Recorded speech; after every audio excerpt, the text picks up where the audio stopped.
சின்மையினாலே controversy அப்படின்னு தான் சொல்லணும். ஏன்னா, அவங்கள சுத்தி எப்பவுமே ஏதாவது ஒரு விஷயம் வந்து கான்ட்ரோவர்ஷியலா போயிட்டுருக்கும். அண்ட் நம்ம திரௌபதி ஃபர்ஸ்ட் பார்ட் எந்த அளவுக்கு அப்பவே வந்து மக்கள் நடுவே வந்து ஒரு டிபேட்குள்ள ஆச்சு. அந்த சில பேருக்கு அந்த படம் புடிச்சும் இருந்துச்சு. சில பேருக்கு அந்த படம் வந்து புடிக்காமயும் இருந்தது. ஸோ, திரௌபதி 2 அண்ட் சின்மய் இவங்க 2 பேரும் ஒண்ணா சேர்ந்து இந்த படத்துல ரிலீஸ் ஆன எம் கோனேன்ற பாட்டு வந்து இப்ப ரிலீஸ் ஆயிருக்கு. அந்த பாட்டு இப்ப எந்த மாரியான ஒரு சர்ச்சைய ஏற்படுத்தியிருக்கு அப்படின்றத வந்து நம்ம இந்த வீடியோல பார்ப்போம். வீடியோக்குள்ள போறதுக்கு முன்னாடி என்னோட யூடியூப் சேனல சப்ஸ்கிரைப் பண்ணாதவங்க சப்ஸ்கிரைப் பண்ணிடுங்க. அண்ட் இந்த வீடியோவ ஸ்கிப் பண்ணாம ஃபுல்லா பாருங்க. என்ன ஆச்சுன்னா, ஏற்கனவே திரௌபதி 2னால சின்மயி அவங்க சொன்னது, மக்கள் அவங்க கிட்ட சொன்னது, நீங்க வந்து அநீதிக்கு குரல் குடுப்பீங்க. இந்த மாரியான ஒரு சமூகம் சார்ந்த ஒரு சிந்தனைக்கு வந்து நீங்க வந்து எப்பவுமே வந்து செவிசாய்க்க சாய்க்க மாட்டீங்க. எல்லாரும் ஈக்குவல்ன்னு சொல்ற நீங்க, இந்த மாரியான ஒரு படத்துல நீங்க எப்படி ஒரு பாட்ட பாடுனீங்க? அப்படின்னு மக்கள் அவங்க கிட்ட வச்ச கருத்தா இருக்கட்டும். அதுக்கு அவங்க எதிர்ப்பு தெரிவிக்கிற விதமா, எனக்கு இந்த மாரியான ஒரு கதை, இந்த மாரியான ஒரு படம், இவங்க தான் டைரக்டர், இந்த மாரியான ஒரு கதைன்னுலாம் எனக்கு எதுவுமே தெரியாது. அப்படின்னு அவங்க சொன்ன சாரியா இருக்கட்டும். அதுக்கு டைரக்டர் மோகன்ஜி அவர் சொன்னது, இந்த மாரி நீங்க எதுக்கு என்னோட என்னோட படத்துல வொர்க் பண்ண டெக்னீஷியன்ஸ், ஆக்டர்ஸ் இவங்களெல்லாம் இழுத்து வந்து ஒரு பிரச்சனை பண்றீங்க அப்படின்னு அவர் வந்து அவரோட சோசியல் மீடியா ஹேண்டில்ல வந்து போட்டிருக்காரு. இந்த விஷயம் வரைக்கும் நம்ம எல்லாருக்குமே தெரிஞ்சிருக்கும். இப்போ இருக்கிற ஒரு அப்டேட் என்னன்னா, அவரு மோகன்ஜி வந்து ஜிப்ரான் மியூசிக் டைரக்டர் இருக்கார்ல, அவர்கிட்ட சொல்லியிருக்காரு. இந்த மாரி சின்மயி வந்து ரொம்ப கஷ்டப்பட்டு சாரின்லாம் சொல்லியிருக்காங்கல்ல. அப்படிலாம் வந்து அவங்க ரொம்ப கஷ்டப்பட்டு அந்த மாரி ஒரு இது வந்து பாட்ட வந்து நம்ம வெளியிட தேவையில்ல.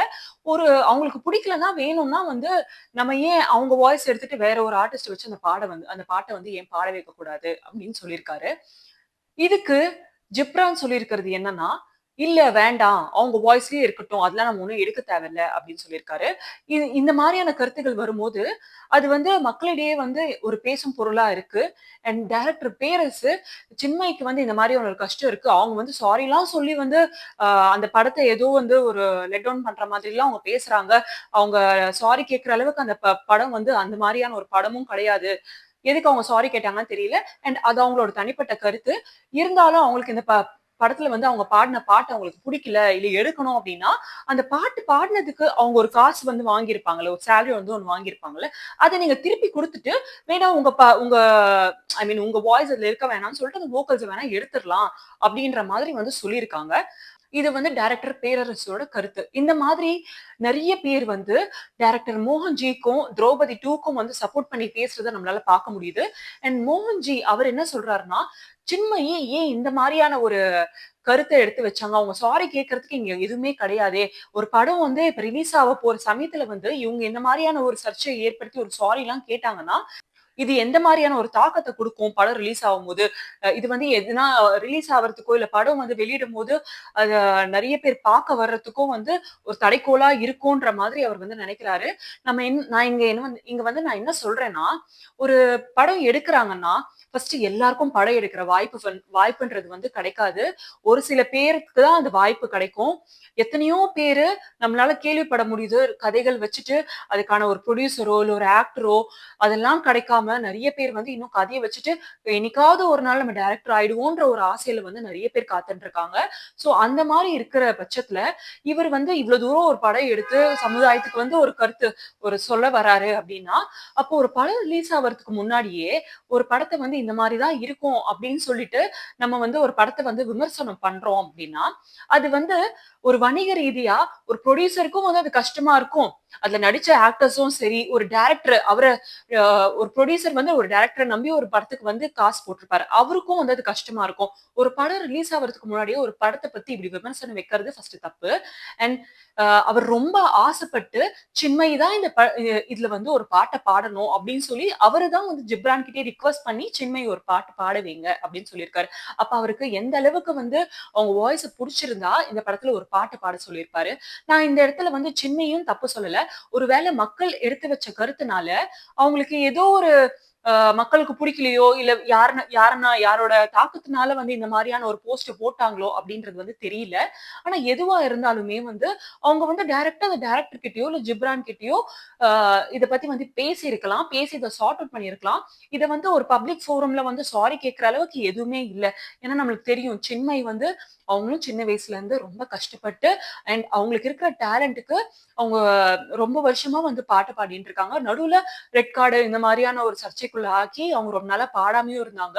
அவங்க வாய்ப்புக்காக இப்ப இருக்கும்போது இந்த மாதிரி அவங்க வாய்ஸுக்கு ரொம்ப ஆசைப்பட்டு இவங்க தான் பாடணும் அப்படின்னு நினைச்சு ஒரு ஃபேனா வந்து அவர் வந்து கேட்டிருக்காருன்றது வந்து நம்மளால புரிஞ்சுக்க முடியுது. சோ இந்த மாதிரி இருக்கிற பட்சத்துல வந்து இவங்க இந்த மாதிரியான ஒரு ஸ்டெப் எடுத்து இந்த மாதிரி ஒரு சாரின்ற போஸ்ட் போட்டது கண்டிப்பா டைரக்டர் மோகன்ஜிக்கு ஒரு மன கஷ்டத்த தான் குடுத்ததுன்றத வந்து நம்மளால புரிஞ்சுக்க முடியுது. எந்த பிரச்சனையா இருந்தாலும் வந்து பேசி தீர்க்கறதுல தான் வந்து அது கண்டிப்பா ஒரு ஒரு சொல்யூஷனுக்கு கொண்டு வரும்ன்றத வந்து நான் நம்புறேன். அண்ட் அ மக்களுக்கும் நான் சொல்றது என்னன்னா, நம்ம வந்து விமர்சனத்த வைக்கலாம். அது தப்பில்ல. நான் தப்பில்லன்னு சொல்ல மாட்டேன். ஆனா, அந்த விமர்சனம் வந்து ஒரு கன்ஸ்ட்ரக்டிவ் கிரிட்டிசிசமா இருக்கணும். அது யாரையும் தாக்குற விதமா இருக்கக்கூடாது. அத வந்து எப்படி வந்து இன்னும் பெட்டரா கொண்டு வரலாம்? அது வந்து யார் லைஃபையும் பாதிக்காத அளவுக்கு அந்த மாரியான ஒரு கிரிட்டிசிசமா தான் இருக்கணும். ஆனா, ஒருத்தர இண்டிவிஜுவல டார்கெட் பண்ணி இந்த மாரியான ஒரு கருத்துக்கள் சொல்லும்போது, அவங்க மனசுக்கு எந்த அளவுக்கு ஒரு தாக்கத்த குடுக்கும் அப்படின்றது வந்து புரிஞ்சுக்கணும். ஏன்னா, நம்ம ஈஸியா ஒண்ணு சொல்லிட்டு போயிடுவோம். ஆனா, ஒரு டைரக்டர நம்பி பணம் போட்ட அந்த புரொடியூசருக்கும் வந்து டிஸ்ட்ரிபியூஷன் நடக்காம, அந்த படத்துக்கு வந்து ஆளுங்க வராம, பார்க்காம போனாங்க. இல்ல வேற ரீதியான பிரச்சனைகள் வந்துச்சுன்னா, அது வந்து அவங்களுக்கும் பிரச்சனை. அண்ட் அந்த படத்துல நடிச்ச ஆக்டர்ஸ்க்கும் அது ரொம்ப பிரச்சனை. நான் என்ன சொல்றேன்னா, நம்மளோட கருத்து என்னவா வேணா இருக்கட்டுமே. ஆனா அது வந்து ம் நாகரிக விதத்துல நம்ம சொல்றதுன்றது வந்து ரொம்ப நல்லதுன்னு தான் நான் சொல்வேன். இந்த இடத்துல வந்து சின்மயி பண்ணதும் தப்பு தான்.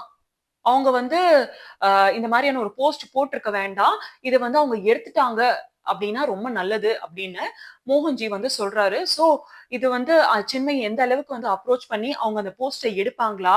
அப்டின்றது வந்து தெரியல. இது இன்னும் பேசும் பொருளா தான் இருக்கு. இன்னும் இந்த பிரச்சனைக்கு வந்து ஒரு சொல்யூஷன் கிடைக்கல. சின்மயி வந்து இதுக்கு அப்போஸ் பண்றேன். இல்ல இந்த போஸ்ட்ட நான் எடுக்கிறேன்ற மாதிரியான எந்த விதமான ஒரு போஸ்ட்டும், இல்ல எந்த விதமான ஒரு இன்டர்வியூவும் எதுவுமே அவங்க வந்து சொல்லியும் நம்மளால பார்க்க முடியல. சோ இது வந்து சின்மயே தனித்துவமா எடுத்த ஒரு முடிவா? இல்ல வேற யாரோட பிரஷர்னால இவங்க இந்த மாரி ஒரு போஸ்ட் போட்டுருக்காங்களா? அப்படின்றது வந்து நெறைய பேருக்கு வந்து டவுட்டா இருக்கு இண்டஸ்ட்ரியில. இந்த பிரச்சனைய சின்மயியும், ஜிப்ரானும் இல்ல சின்மயி வந்து அ மோகன்ஜி டைரக்டர் கிட்ட பேசினாலே இந்த பிரச்சனை சால்வ் ஆயிடும்.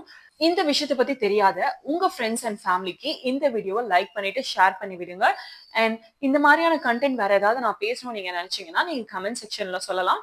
அண்ட் என்னோட பெர்சனல் ஹேண்டிலான Instagramக்கு நீங்க எனக்கு டிஎம் பண்ணியும் நான் வேற எத பத்தினா பேசணும்னா நீங்க எனக்கு சொல்லலாம். Thank you.